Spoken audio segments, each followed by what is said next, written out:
Looking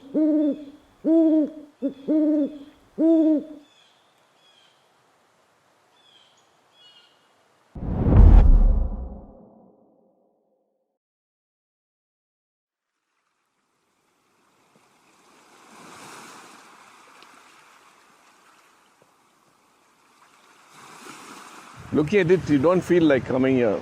Though for the persons that come here new, they say it's paradise, but they should have seen it when I seen it first.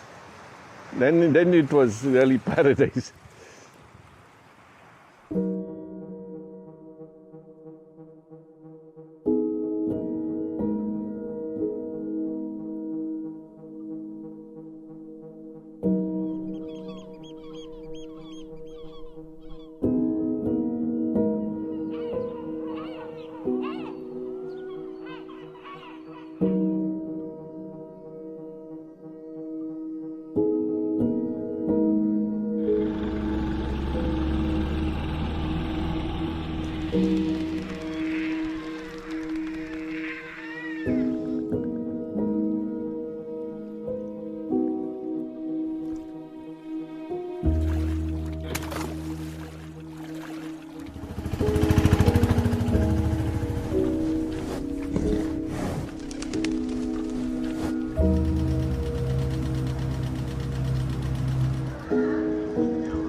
இங்க 32 கிராமம் இருக்காங்க. அவங்க கடலுக்குள்ள மீன் பிடித்து வந்தாதான் நம்மளுக்கு தொழில் அதிகமாகும். இப்போ அவங்க போட்டுகளை கொண்டு போறாங்க. சின்ன பால்ட்டுக்கு வந்தா நம்ம பார்த்து கொடுப்போம். ஒரு 1500 இன்ஜின் மேல இருக்கு. அவங்க தொழில் போகாம எங்களால் ஒன்றும் சமாளிக்க முடியாது. அவங்களுக்கு பிரச்சனை மெயினா வந்து எங்க முகத்தர அடைப்படுது. வருஷம் முகத்தர மூடிடுது. இப்போ அது ஜேசிபி வச்சு அது ஓபன் பண்றாங்க.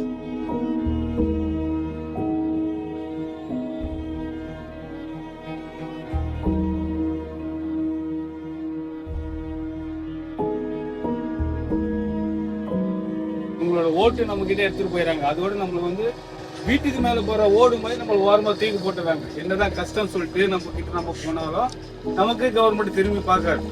சில பேர் தெரிஞ்சு தெரியாமலோ ஏதோ ஒன்று பண்ணிட்டு இந்த தண்ணி எப்படி போனாலும் நான் இங்கிருந்து வாழ்வாதாரம் எப்படி போனாலும் நான் மட்டும் நல்லா இருக்கணும் அப்படின்னு சொல்லிட்டு இதை பண்ணிட்டு இருக்கிறாங்க.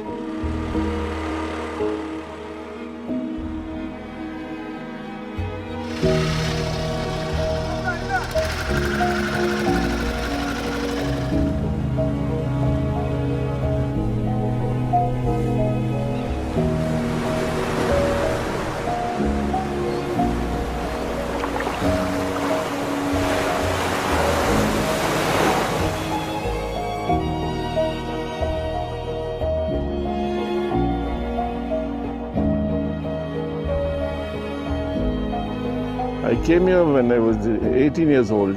One old lady used to have a catamaran, and her name was, we called her Missy Amma.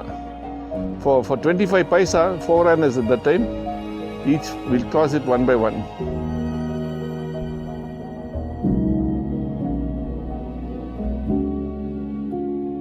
Buckingham Canal it's one canal built by the Britishers to transport coal. In olden days, coal, rice, firewood used to be transported in long boats, 50 feet long boats. It didn't have any motors or anything. It was man-powered. 2 men will stand on either banks of the Buckingham Canal and pull it through with ropes. And there they own this one small hut on the boat with the kitchen and all inside. They'll cook their food. Very slow moving. Chintamani Locks was a real big.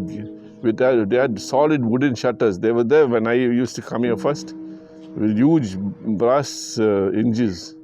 that used to lock the water and they'll pump water and they raise up the boats. So that was here. I seen those locks, but they blasted it. They robbed the brass things, you know.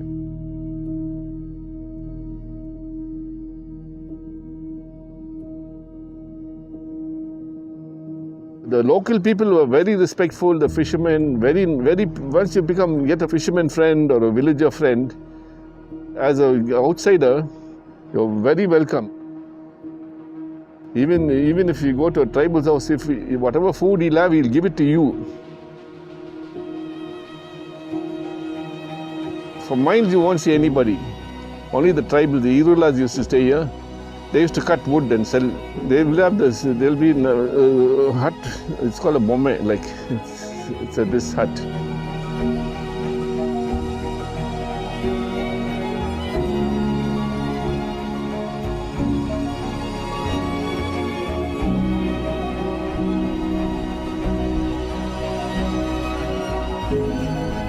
And they were very good snake catchers.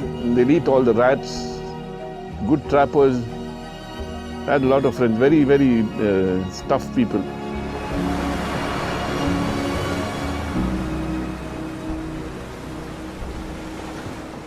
Compared to the other beaches in and around Chennai, this is still a lot cleaner. Here you have what looks like one action figure, plastic action figure. And then you have this bottle and it says made in Thailand.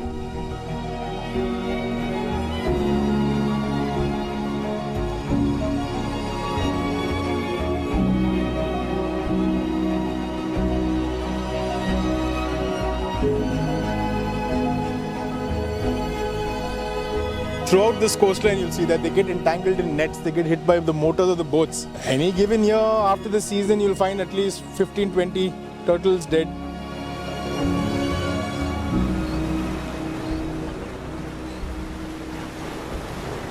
The shoreline has changed.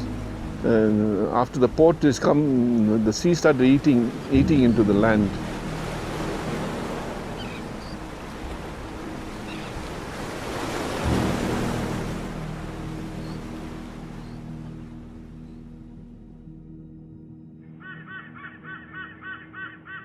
This narrow bit of land between the backwater and the Bay of Bengal still supports a fair bit of wildlife. You still have animals like the jackal, the wild boar, the black-naped hare, the jungle cat, the civet cat, and even the white-bellied sea eagle living here.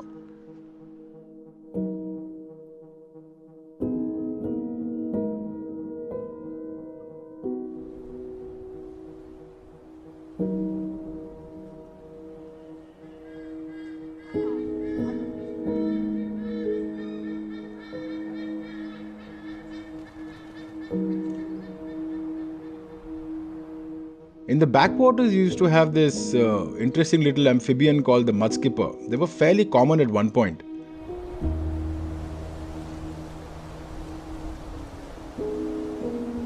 There was a village close by. They acquired that village, and I had a friend. He was almost the headman of the village. Very nice young chap. Now he's about in his 70s. He's a pauper now. He was like a kingpin in the village. They took his land, never gave him any compensation. He's still alive and he's a pauper.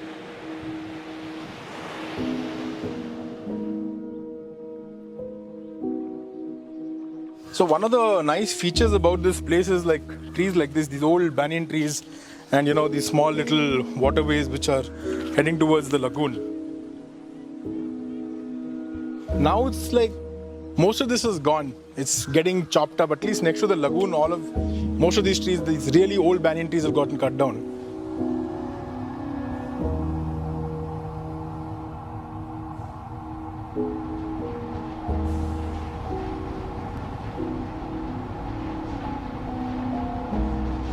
ஊரை வந்து பார்த்தீங்கன்னு வச்சுங்களேன், ஒரு பவுண்டரியில் வந்து ஒரு எங்கேயாச்சும் ஒரு மாடு வெளியில் என்ன பவுண்டரியில் போட்டு அடிச்சு விட்ருவாங்க. அதுமாரி சுற்றி காம்பவுண்டு போட்டு பவுண்டரி போட்டு மூட்டான். அப்போ கம்பெனிலாம் இருக்காதுல்ல, அப்போ வந்து முதிரி காட்டில் எங்கே வேணாலும் போகலாம், எங்கே வேணாலும் தூங்கலாம். அந்த வெறுப்பொறி எத்தனை மீதியில் எதுவும் போட்டாக்கா 50 ரூபா தருவான். 50 ரூபாய்க்கு அரிசி பருப்பு மிளகத்தில் எல்லாம் எண்ணெய் வாங்கிட்டு மீதி அதில் 20 ரூபா தருவான். அது வீட்டு செலவுக்கு வச்சுக்கலாம். அப்போ இப்போ நீ 50 ரூபா எடுத்து போயிட்டு 1 கிலோ அரிசி கட்ட சரியா போச்சு. A lot of sand mining is going on here. They're just digging up the sand and selling it. Big pits where the sand has been taken off.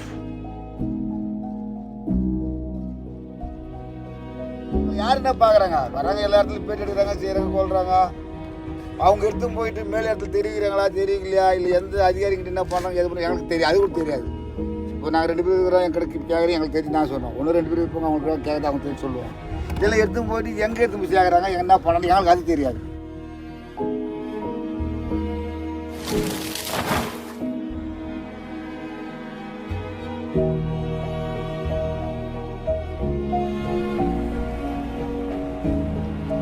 It can't breathe, it's choked. Let's say what of coal. This is what we're breathing. The place that we're standing in was destined to be a car parking yard for Kamarajar Port, and it was filled to that height with dredged soil, dredged sand from the sea. Because of fisherfolk agitation and the legal advocacy, where fisherfolk in solidarity with people from the city managed to spotlight this violation and force Kamarajar Port to remove this. But if you look at this area, this is like heavily damaged. All this is fly ash.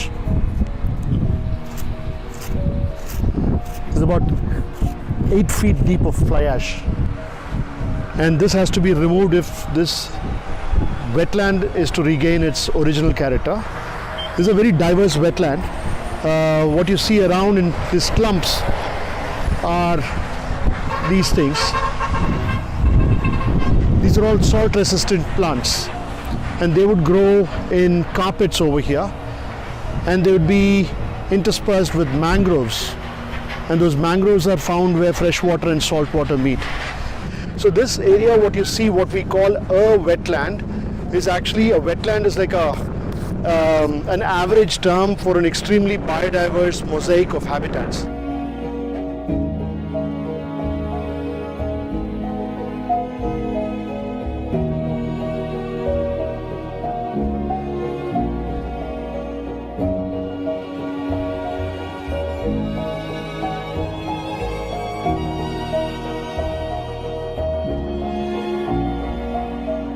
Between the recommendations of the Joint Experts Committee, the National Green Tribunal's oversight, and the pressure that the fisherfolk are building, we can expect this place to be restored, for the plants that are native to this area to return, and to the fish to be jumping in the water in another 5 years' time.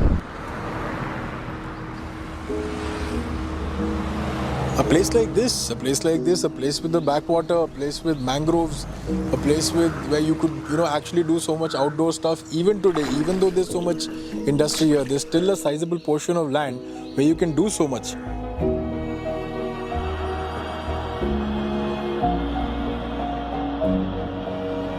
I can give you my own example. I recently spent 22 days paddleboarding on the Solastalgia River, the Buckingham Canal, and the Pulicat Lake. I paddleboarded all the way from the Venada Island right up to Ennore. The landscape is still stunning in some parts, but the closer you get to Ennore, the more you realize that things are changing for the worse. So 2002 when I came, of course this road was not there, but subsequently the road was constructed. I came here with my students. I teach at Asian College of Journalism, and I brought my students here in 2007, 2008. And right over here, where it was full of mangroves, there was a sign that said, "This land belongs to Kamarajar Port." And there was a bit of a ironic situation because there was no land to be seen, there was only water.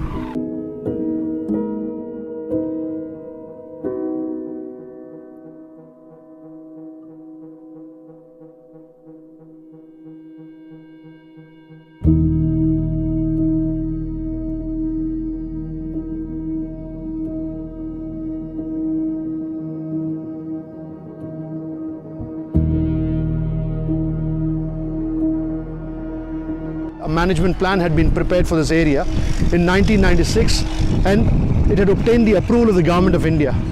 In 1997, the map was conveniently lost by the government. And this area was shown as land. It was shown as a Titco Petrochemical Industrial Park. And the river had disappeared on paper.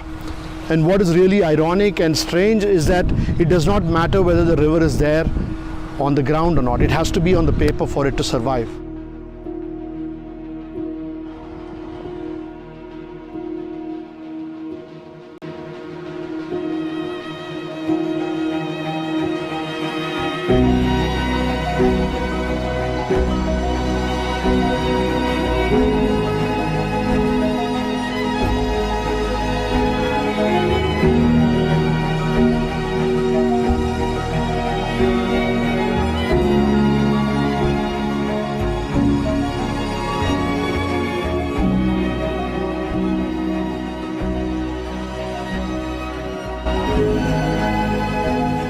A lot of foreigners have been my guests here. People from Germany, people from Italy, people from England, from Australia have been here. They said this is $1 million place, though it's a shack.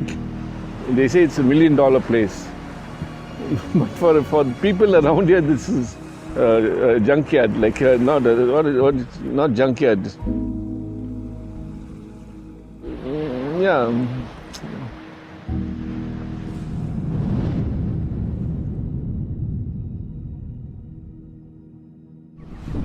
No, the place is almost gone now. They have to come and see it, because if they come in 5 years' time, they'll see the possibilities of how you can bring it back. This is a bad before picture. We'll give you a good after picture as well.